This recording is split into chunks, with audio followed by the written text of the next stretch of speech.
Welcome back, everyone. All right, so let's go ahead and let's bake some HTML from scratch here. Now, you probably have something if you've just come to JSBin in the HTML, CS, and JavaScript. I just want you to highlight everything and delete that.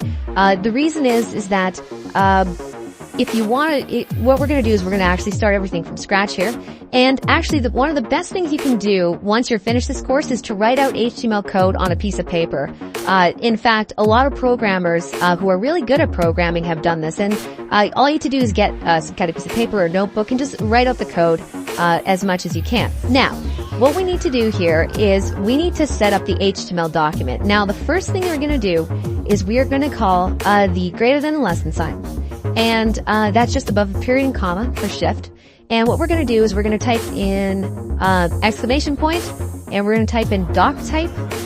And doc type is going to be all in capitals, and we need to type in HTML.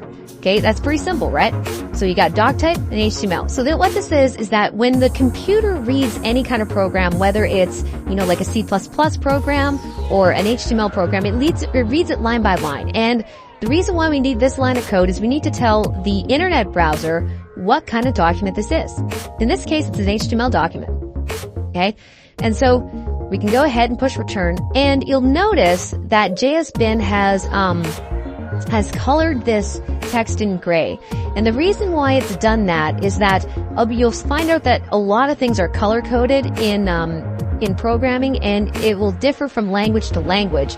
But in this case, it just ends up being gray. And the reason why it's colored in is because it makes it look a lot easier to read. Okay?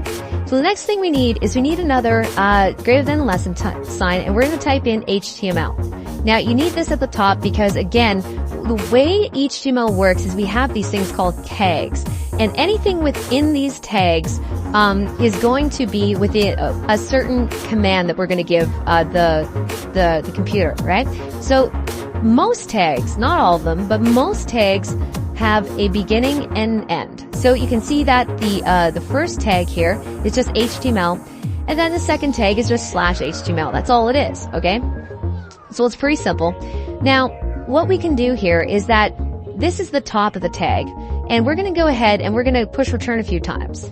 Maybe something like that. So now that we have HTML in the top here, we can put in another kind of tag, and you'll see that we nest tags a lot. So we have a tag within a tag. The second tag we need is a body tag. So in this body tag is going to be the body of the code. So we're going to put in, we can put in our images, we can put in our text, we can put in all that cool stuff with HTML here. And of course we need to close it off. All right, so I'm just going to go ahead and do /body here. Now you're probably wondering why I didn't do /body up here. Well, we could have done that. In fact, believe it or not, this and this, I'm just going to delete this here, is exactly the same.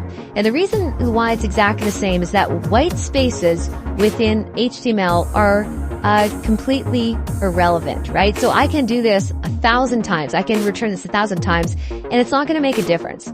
The reason is that, again, this space here is seen as nothing, okay? And for the most part, you can just go ahead and you can add in your other code here. So that's pretty much what you need to do to set up an HTML document. I'll see you guys in the next tutorial.